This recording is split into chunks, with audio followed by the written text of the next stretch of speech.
Okay, good morning. So today, we will be discussing lesson number 2 of Mathematics 7, module number 8, which talks about plotting irrational numbers.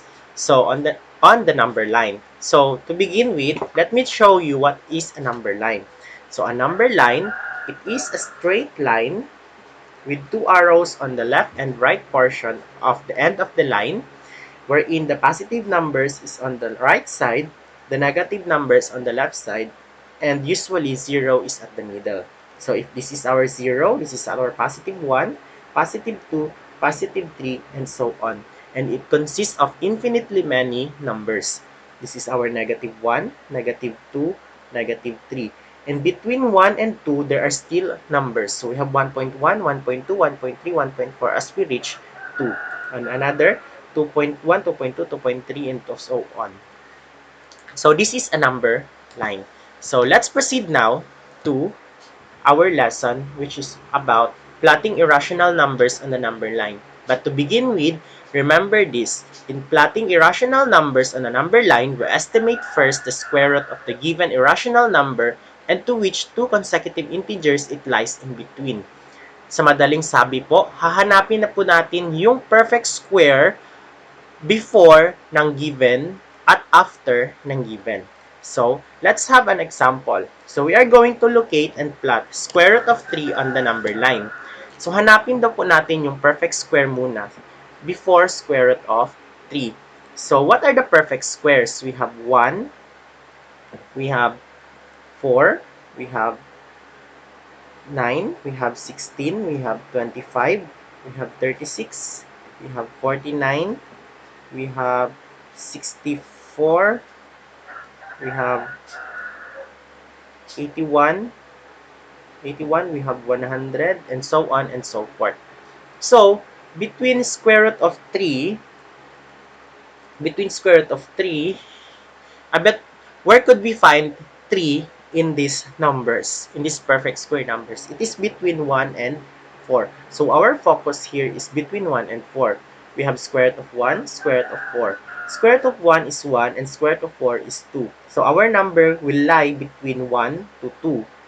So, on the number line, we draw, if this is our 2, this is our 1, this is our 0, this is our negative 1. Our number is between 1 and 2.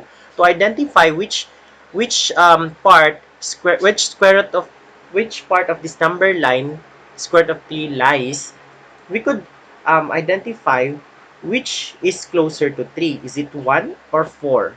Of course, closer to 3 is 4. So therefore, 4 is equals to 2. And 2 could be found here. Therefore, we could plot the dot closer to 2. And that is square root of 3.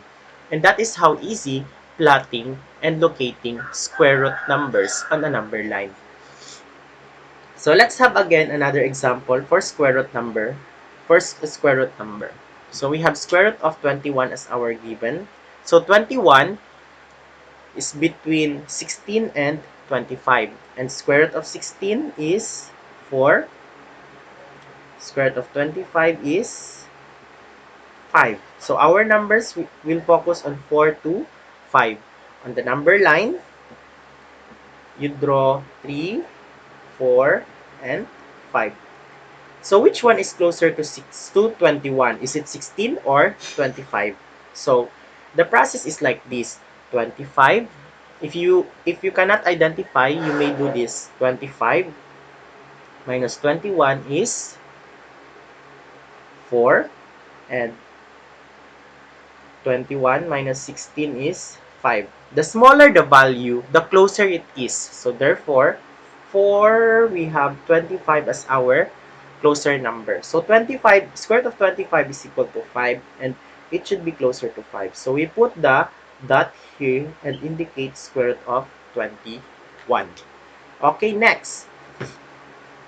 We have the next given, which is equal to square root of 87. And square root of 87 is closer to 64. But what is next to 64? We have 81. So between 64 and 81. So square root of 64 and 81. Square root of 64 is equal to 8. Square root of 81 is equal to 9. Our focus now is 8 to 9. So this is our number line. This is our 7. This is our 8. This is our 9. Which one is closer to 87? Is it 64 or 81? Of course, 81 is closer. And 81 is near 9. Therefore, we put here, and therefore we write square root of 87. This is how easy to plot and locate the irrational numbers on the number line. So this ends our lesson for lesson number 2 of module number 8. So thank you.